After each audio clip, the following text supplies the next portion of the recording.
Okay students, अब अपने third learning outcome discuss करते हैं जो कि है एरर्स इन करंट ट्रांसफॉर्मर्स। तो स्टूडेंट, अब हम बात कर रहे हैं एरर्स इन सीटी। ठीक है, तो बेसिकली क्या है कि जब आप करंट ट्रांसफार्मर का जब बेसिक प्रिंसिपल जब हम डिस्कस कर रहे थे कि वो कैसे काम करता है, तो उस टाइम हमने यही डिस्कस किया था कि जो भी करंट है आपके प्राइमरी करंट से पास होगा और जितना उसका नंबर ऑफ टर्न्स है उस हिसाब से वो टर्न्स जो होंगे, नंबर ऑफ टर्न्स जो होंगे उस हिसाब से आपका करंट सेकेंडरी वाइंडिंग में कम होगा और वो कम करंट आप रीड करोगे अपने एमीटर से और उसके स्केल में आप उसके टर्न रेशियो से मल्टीप्लाई कर देंगे ताकि आपको एक्चुअल प्राइमरी करंट का मेजरमेंट कंप्लीट हो सके। अब इसमें मेन जो दिक्कत ये आती है कि अगर बात करें किसी भी ट्रांसफार्मर में या फिर जब हम करंट ट्रांसफार्मर डिस्कस कर रहे थे तो करंट ट्रांसफार्मर में मैंने आपको बताया था जो करंट ट्रांसफार्मर का ट्रांसफॉर्मेशन रेशियो होता है इन cities IP upon IS is equal to NS upon NP is equal to N, जिसको हम टर्न्स रेशियो बोलते हैं। ठीक है, तो आइडियली अगर हम बात करें तो आइडियली आपके ट्रांसफार्मर का जो टर्न्स रेशियो होना चाहिए वो ये होना चाहिए। ठीक है, लेकिन अब अगर हम प्रैक्टिकली बात करें तो जब हम इक्विवेलेंट सर्किट डिस्कस कर रहे थे वहां पे इक्विवेलेंट सर्किट में आपने एक फॉर्मूला लिखा था कि IP is equal to I not plus N I S, है ना। तो अगर इस वैल्यू को अगर हम अपने करंट रेशियो में लिखे अगर जैसे हमने IP अपॉन आई एस अगर हम लिखते हैं तो IP का वैल्यू इक्विवेलेंट सर्किट से हमने क्या निकाला था I not plus N I S upon I S, है ना। तो जब हम इसे डिवाइड करेंगे तो हमें ये मिलेगा N plus I nought upon I S. ठीक है, तो अब अगर बात किया जाए तो आपके करंट ट्रांसफार्मर के आइडियल और प्रैक्टिकल टर्न्स रेशियो में डिफरेंस आ गया ना। ये आपका प्रैक्टिकल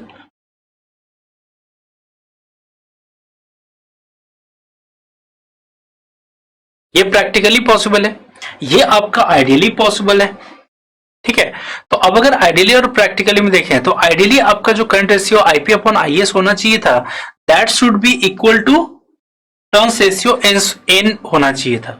बट जब आप प्रैक्टिकली या एक्चुअली अगर आप देखने जाते हो जो आपका टर्न्स रेशियो है वो एग्जैक्टली इक्वल टू एन नहीं होता, उसके साथ आई नॉट अपॉन आई एस एक एक्स्ट्रा टर्म एडेड होता है।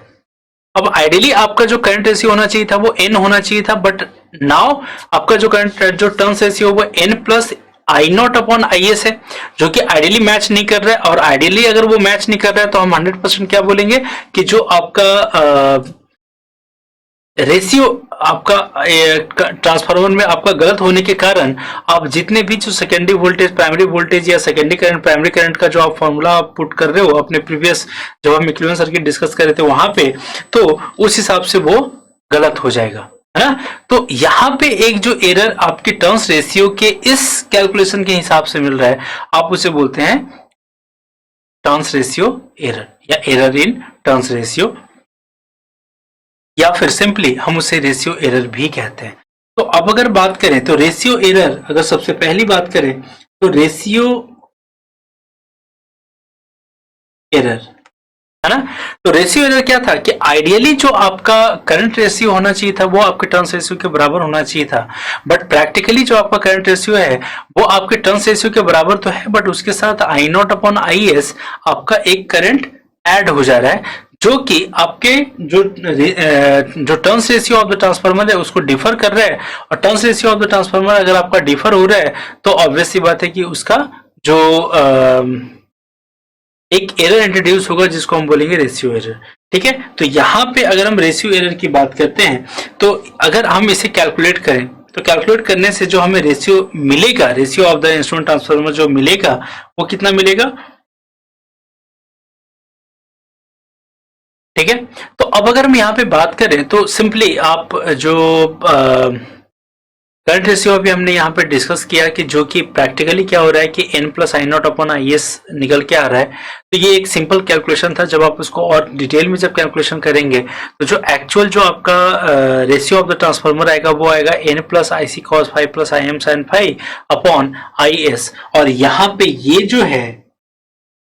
ये ये वाला जो पार्ट आपका यहाँ पे बन के आ रहा है, हम इसे एक्चुअली बोलते हैं, ठीक है। तो अब यहाँ पे रेशियो एरर क्या है कि किसी भी ट्रांसफार्मर में आपका करंट रेशियो जो होना चाहिए था वो टर्न्स रेशियो के बराबर होना चाहिए था। बट प्रैक्टिकली क्या हो रहा है कि जो टर्न्स रेशियो है वो आपके करंट रेशियो के बराबर नहीं हो रहा है, एक्चुअल रेशियो के बराबर नहीं हो रहा है। उसमें एक एक्स्ट्रा फैक्टर इंक्लूड हो रहा है जो कि है I C cos five plus I M sine five upon I S, और जिसके चलते एक एरर इंट्रोड्यूस हो रहा है जिसको हम बोल रहे हैं रेशियो एरर, है ना। अब अगर सपोज मान लेते हैं ये जो फाई है, अगर वो आपका जो लोड आपने कनेक्ट किया अगर वो रेजिस्टिव लोड होगा, तो अगर वो रेजिस्टिव लोड होगा, है ना, तो यहां पे हम नोट करके बात कर सकते हैं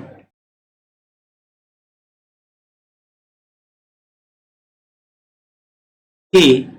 इफ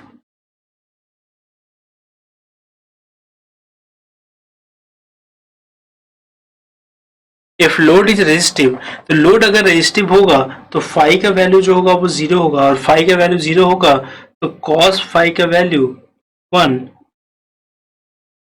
और साइन फाई का वैल्यू जीरो। तो उस केस में जो एक्चुअल रेशियो होगा, तो अब अगर हम यहाँ पे actual ratio of C T की बात करें तो जो आर होगा that is equal to small N plus cos phi का वैल्यू आपका वन हो रहा है, साइन फाई का वैल्यू जीरो होगा, तो उस हिसाब से आई सी अपॉन आई एस। ये होगा तब जब आपका लोड रेजिस्टिव होगा, और इस जो एरर यहाँ पे इंट्रोड्यूस हो रहा है हम उसे बोलेंगे रेशियो एरर, है ना। अब अगर हमने ये यहाँ पे अगर हम बात करें इसके रेमेडी की या फिर इसके सॉल्यूशन की कि अगर आपके करंट ट्रांसफार्मर में कोई एरर हो रहा है जिसको आप रेशियो एरर बोल रहे हो, तो ये जो आपका रेशियो एरर हो रहा है उसको आप सही कैसे करेंगे। तो उसको सही करने के लिए हम इसमें हम क्या कर सकते हैं, यहाँ पे हम एक नोट बना के लिख सकते हैं, और वो नोट बना के क्या लिखेंगे कि जो आपका सर्किट रेजिस्टिव हो रहा है तो आपका जो एक्चुअल रेशियो है वो N plus I C upon I S है। अगर आपका लोड जो है वो रेजिस्टिव नहीं है, जो आपका actual ratio of the C T है वो था N plus I C cos five plus I M sine five into I S, है ना। तो यहाँ पे सिंपली हम यहाँ पे क्या बोल सकते हैं कि अगर देखा जाए आपसे कोई पूछे कि जो आइडियली जो आपका टर्न्स रेशियो होना चाहिए था या करंट रेशियो होना चाहिए था वो एन के बराबर, स्मॉल एन के बराबर होना चाहिए था, बट अब आपका सिस्टम अगर एक नॉन रेजिस्टिव यानी कि इंडक्टिव सर्किट है, तो उस टाइम पे जो एन होगा वो होगा I C cos five plus I M sine five upon I S, जो कि एन के साथ ऐड हो रहा है, यानी कि ये जो एक्स्ट्रा पार्ट है वो रेशियो एरर बन रहा है। और जो अगर आप रेजिस्टिव सर्किट में बात करें तो R is equal to N plus I C upon I S हो जा रहा है, यानी किसी भी हालत में आपका किसी भी पावर फैक्टर पे जो टर्न्स रेशियो है, actual turns ratio of the current transformer है वो ideal turns ratio of current transformer के से ज्यादा है। और उस कंडीशन में क्या होगा कि आपका जो मेन सॉल्यूशन है इस सिचुएशन का, कि आप प्राइमरी वाइंडिंग को तो के नंबर ऑफ टर्न्स तो आप कम नहीं कर सकते, बट हाँ आप ये काम कर सकते हैं कि जो आपके सेकेंडरी नंबर ऑफ टर्न्स है उसको, जो सेकेंडरी नंबर ऑफ टर्न्स हैं उसको हम कम कर सकते हैं, क्योंकि यहाँ पे एक्चुअल जो टर्न्स रेशियो वो ज्यादा आ रहा है। तो अगर हमने जो भी नंबर ऑफ टर्न्स हम इन सेकेंडरी लिया है, अगर उसके कुछ टर्न्स अगर हम कम लेके चलते हैं, तो ये जो एक्स्ट्रा आपका जो टर्न्स रेशियो आ रहा था जिसका रेशियो एरर इंट्रोड्यूस हो रहा था वो रिड्यूस हो जाएगा, और उससे आपका रेशियो एरर रिड्यूस हो जाएगा। तो हम यहाँ पे लिख सकते हैं for compensating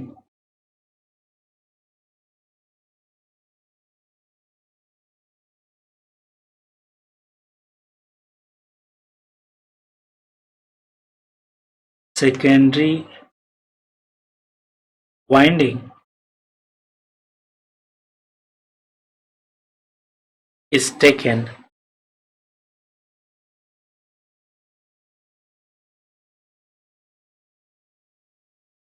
of this number of turns, this number of turns, और ये आपका रेशियो एरर कहलाएगा, जिसका रेमेडी यहाँ पे हम डिस्कस कर चुके हैं। ठीक है, अब अगर हम सेकेंड एरर की बात करें अपने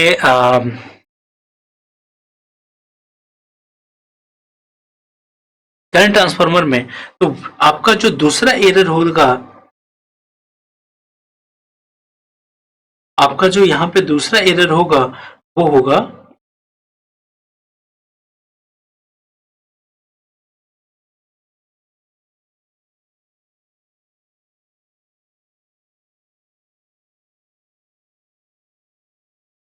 फेज एंगल एरर थीटा। अब यहाँ पे ये फेज एंगल एरर क्या है ना, तो बेसिकली जब हम फेजर डायग्राम डिस्कस करते हैं वहां पे मैंने बोला था कि लिंसेस लॉ को सेटिस्फाई करने के लिए बेसिकली क्या था कि जो आपका प्राइमरी साइड का वोल्टेज और करंट था और उसका जो मैग्नेटिक फील्ड था वो सेकेंडरी साइड के वोल्टेज करंट और मैग्नेटिक फील्ड से 180 डिग्री डिस्प्लेस्ड होना चाहिए, है ना। तो 180 डिग्री डिस्प्लेस्ड होने के लिए आपका जो होगा, जो प्राइमरी और सेकेंडरी जो वोल्टेज हो, करंट और मैग्नेटिक फील्ड हो, वो एक दूसरे से 180 डिग्री डिस्प्लेस्ड होगा। तो आपका जो करंट ट्रांसफार्मर वो एक आइडियल ऑपरेशन क्रिएट करेगा जिससे आपका मेजरमेंट जो होगा वो आइडियल होगा। बट प्रैक्टिकली आप जो 180 डिग्री से डिस्प्लेसमेंट आपके प्राइमरी और सेकेंडरी में तभी हो पॉसिबल है जब आपका जो सर्किट है, आपका जो वाइंडिंग है, प्राइमरी वाइंडिंग और सेकेंडरी वाइंडिंग, वो 100% इंडक्टिव हो जाए। बट अगर हम बात करें तो आइडियली कोई भी कॉइल आपका 100% इंडक्टिव कॉइल होगा तो वहां पे उसके अक्रॉस जो वोल्टेज होगा, उससे जो करंट पास हो रहा होगा, उन दोनों के बीच का एंगल 90 डिग्री होगा। बट अब अगर हम प्रैक्टिकली बात करें तो प्रैक्टिकली आपका कोई भी ऐसा कॉइल नहीं है जो 100% इंडक्टिव हो सकता है, यानी उसमें कुछ ना कुछ रेजिस्टिव पार्ट होगा, और उसमें अगर कुछ ना कुछ रेजिस्टिव पार्ट होगा तो वो आपके जो प्राइमरी और सेकेंडरी वोल्टेज हो, करंट हो और जो फेजर डायग्राम हो, वो उन दोनों को अपोज तो करेगा बट 180 डिग्री से अपोज नहीं करेगा, क्योंकि उसमें रेजिस्टेंस आपके वाइंडिंग का इंक्लूडेड है, और रेजिस्टेंस वाइंडिंग का इंक्लूड होने के कारण जो आपका जो प्राइमरी और सेकेंडरी वोल्टेज, करंट और जो मैग्नेटिक फील्ड है वो 180 डिग्री से डिस्प्लेस नहीं होगा। तो इससे आपका लेंजेस लॉ 100% सेटिस्फाई नहीं होगा, और लेंजेस लॉ जितने परसेंट सेटिस्फाई नहीं होगा उतना ही परसेंट एरर इंट्रोड्यूस होगा, और उस एरर को हम बोलते हैं फेज एंगल एरर, है ना। तो अगर यहाँ पे हम फेज एंगल एरर की बात, तो हम यहाँ पे थीटा इज इक्वल टू बोल सकते हैं 180 upon pi I M cos phi minus I C sine phi upon in I S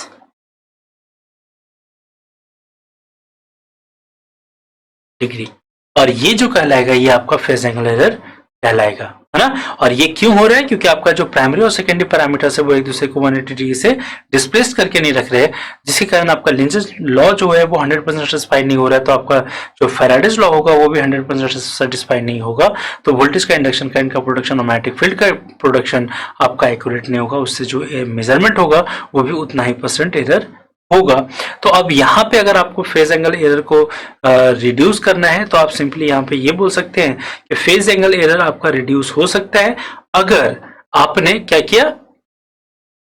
जो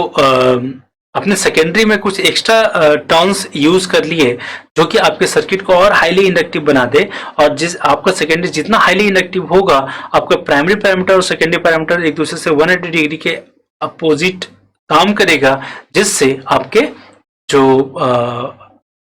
लेंजेस लॉ है वो उतना ही ज्यादा सेटिस्फाई होगा, फैराडेज लॉ उतना ही ज्यादा सेटिस्फाई होगा, तो फेज एंगल एरर उतना ही कम। So students, we have achieved our third learning outcome, that is errors in current transformer, and I hope that you have understood it very well. So let's have a knowledge check.